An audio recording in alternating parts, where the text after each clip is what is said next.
ദീർഘനാളായി നീണ്ടു നിൽക്കുന്ന സമ്മർദ്ദം പ്രമേഹത്തിന് കാരണമാകാറുണ്ട്.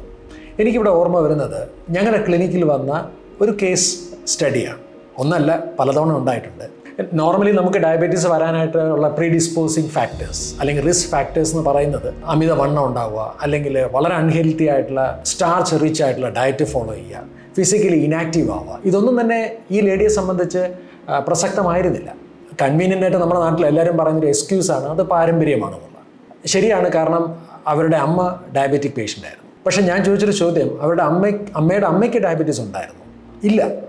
ഈ സ്ത്രീയുടെ ജീവിത രീതികളെക്കുറിച്ചും അവരുടെ പശ്ചാത്തലത്തെക്കുറിച്ച് വളരെ വിശദമായിട്ട് പരിശോധിച്ചപ്പോൾ എനിക്ക് മനസ്സിലായൊരു വളരെ പ്രധാനപ്പെട്ട കാര്യം, അവരുടെ ജീവിതത്തിൽ വളരെ സീരിയസ് ആയിട്ടുള്ള ഒരു വൈറ്റമിൻ ഡെഫിഷ്യൻസി ഉണ്ടായിരുന്നു. ഈ വൈറ്റമിൻ്റെ പേരാണ് വൈറ്റമിൻ എൽ. പക്ഷേ എനിക്കറിയില്ല, നിങ്ങൾ ആദ്യമായിട്ടാണോ കേൾക്കുന്നത് എനിക്കറിയില്ല. ആ വൈറ്റമിൻ്റെ പേര് വൈറ്റമിൻ ലവ് എന്നാണ്. എന്താണ് ഈ വൈറ്റമിൻ ലവ്? നമ്മുടെ എല്ലാവരുടെയും ജീവിതത്തിൽ തീർച്ചയായിട്ടും പല സന്ദർഭങ്ങളിൽ എവിടെയെങ്കിലും വെച്ച് നമുക്ക് പലതരത്തിലുള്ള മാനസികമോ വൈകാരികമായിട്ടുള്ള വെല്ലുവിളികൾ ഉണ്ടാകാറുണ്ട്. ചില സ്ട്രെസ് ഫാക്ടേഴ്സ് ഉണ്ടാവാറുണ്ട്. അതൊരു പക്ഷേ ചിലപ്പോൾ ഒരു ട്രോമ ആയിരിക്കാം, നമ്മുടെ വേണ്ടപ്പെട്ട ഒരാളുടെ മരണമായിരിക്കാം, അല്ലെങ്കിൽ രോഗങ്ങളായിരിക്കാം, അല്ലെങ്കിൽ അതുപോലത്തെ എന്തെങ്കിലും മറ്റ് സംഭവങ്ങളായിരിക്കാം.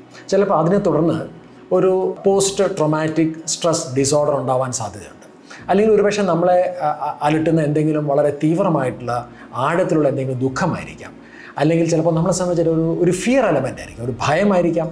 ചിലപ്പോൾ അതൊരു വിഷാദത്തിലോട് പോകുന്ന രീതിയിലുള്ള എന്തെങ്കിലും മാനസികമായ വിഷയങ്ങളായിരിക്കാം.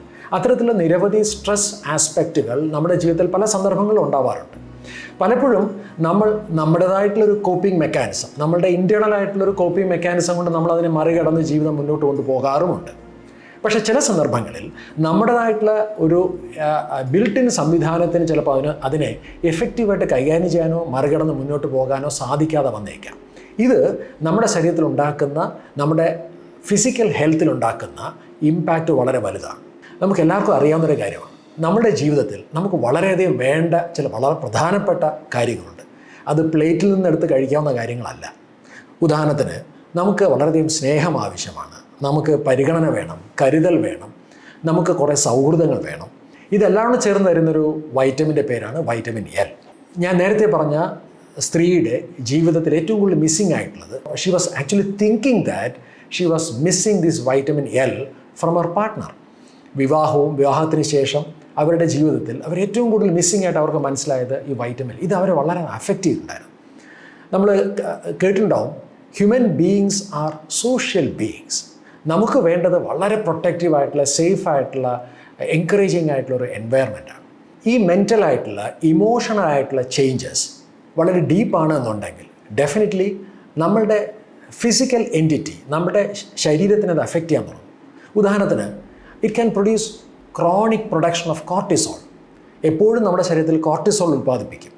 ഈ കോർട്ടിസോൾ നിരന്തരമായി ഉൽപ്പാദിപ്പിക്കപ്പെടുകയാണെന്നുണ്ടെങ്കിൽ തീർച്ചയായിട്ടും അത് നമ്മുടെ ശരീരത്തിൽ റിസർവ് ആയിട്ടുള്ള ഗ്ലൂക്കോസിനെ നമ്മുടെ ബോഡിയിൽ നിന്ന്, ലിവറിൽ നിന്നും, മസിൽസിൽ നിന്നൊക്കെ തന്നെ നമ്മുടെ ബ്ലഡിലോട്ട് എപ്പോഴും അത് മൊബിലൈസ് ചെയ്തുകൊണ്ടിരിക്കും. കാരണം കോർട്ടിസോൾ ഒരു എമർജൻസി ഹോർമോണാണ്. ആ എമർജൻസി ഹോർമോണിൻ്റെ സപ്പോർട്ട് ചെയ്യാൻ വേണ്ടി ശരീരം കരുതുന്നത് ഗ്ലൂക്കോസ് ആവശ്യമാണെന്നുള്ളതാണ്. അതുകൊണ്ട് എപ്പോഴും അത് ഗ്ലൂക്കോസ് റിലീസ് ചെയ്തുകൊണ്ടിരിക്കും. And this can lead to insulin resistance, and this can lead to definitely hyperinsulinaemia and maybe even diabetes. മാത്രമല്ല, ഈ എക്സ്റ്റെൻഡഡ് ആയിട്ടുള്ള cortisol release can also produce gut intolerance. It can affect your brain functions. ചുരുക്കി പറഞ്ഞാൽ, mental ഹെൽത്തും emotional ഹെൽത്തും physical ഹെൽത്തിനെ കാര്യമായിട്ട് സ്വാധീനിക്കും. And physical health can also influence mental and emotional health. ഇവിടെയാണ് ഹാർമണിയിൽ ഒരു ഡയബറ്റീസ് ട്രീറ്റ്മെൻറ്റിനെ സംബന്ധിച്ച് നോക്കുമ്പോൾ വളരെ പ്രധാനപ്പെട്ട ആ വ്യക്തിയുടെ മെൻ്റൽ ആൻഡ് ഇമോഷണൽ ഹെൽത്ത് എന്താണെന്നുള്ളതാണ്. അപ്പോൾ അവിടെ ഒരു സൈക്കോളജിസ്റ്റിൻ്റെയോ ഒരു സൈക്കാട്രിസ്റ്റിൻ്റെയോ അല്ലെങ്കിൽ ഒരു മെൻ്റൽ ഹെൽത്ത് എക്സ്പെർട്ടിൻ്റെ സപ്പോർട്ട് ആവശ്യമാണ്. ഡെഫിനറ്റ്ലി ഈ ലേഡിയെ സംബന്ധിച്ച് ഞങ്ങൾ അവരുടെ ലൈഫ് സ്റ്റൈൽ മോഡിഫിക്കേഷൻ്റെ ഭാഗമായി ഇമോഷണൽ ഹെൽത്ത് ഇമ്പ്രൂവ് ചെയ്യാൻ ആവശ്യമായിട്ടുള്ള കോൺവെർസേഷൻസ്, സൈക്കോതെറാപ്പി സെഷൻസ്, അല്ലെങ്കിൽ കൊഗ്നിറ്റീവ് ബിഹേവിയർ തെറാപ്പി പോലത്തെ പ്രോഗ്രാമുകൾ, അല്ലെങ്കിൽ ഇമോഷണൽ ഫ്രീഡം ടെക്നിക് പോലുള്ള പ്രോഗ്രാമുകൾ, ഇൻഡിവിജ്വാലിറ്റി അല്ലെങ്കിൽ പേഴ്സണാലിറ്റി, അവരുടെ പെർസെപ്ഷൻസ്, അവർ ലോകത്തെയും സംഭവങ്ങളെയും ദൈനംദിന കാര്യങ്ങളെയും എങ്ങനെ കാണുന്നു തുടങ്ങിയിട്ടുള്ള കാര്യങ്ങളിൽ പോലും മാറ്റം വരുത്തുന്നതും കൂടി ഇൻക്ലൂഡ് ചെയ്തു. അങ്ങനെ ഡയറ്റിലും പോഷക രീതികളിലും എക്സസൈസിലും ഉറക്കത്തിലും മെൻ്റൽ ഹെൽത്തിലും ഇമോഷണൽ ഹെൽത്തിലുമുള്ളൊരു ഇൻറ്റഗ്രേറ്റഡ് ആയിട്ടുള്ള അപ്രോച്ച് ആ വ്യക്തിയുടെ ജീവിതത്തിൽ ഉണ്ടാക്കിയത് ഒരു റിവേഴ്സൽ ഓഫ് ഡയബറ്റീസാണ്. സോ അതുകൊണ്ട് ഒരു കാര്യം മനസ്സിലാക്കുക, ഇന്നത്തെ പല ജീവിതശൈലി രോഗങ്ങളും പ്യുവർലി ഡയറ്റോ എക്സസൈസോ മാത്രം കണക്റ്റഡ് അല്ല. അപ്പോൾ അവിടെയാണ് ഒരു ഫങ്ഷണൽ അപ്രോച്ച് ടു ഹെൽത്ത് എന്നതിൻ്റെ ഇമ്പോർട്ടൻസ് വരുന്നത്.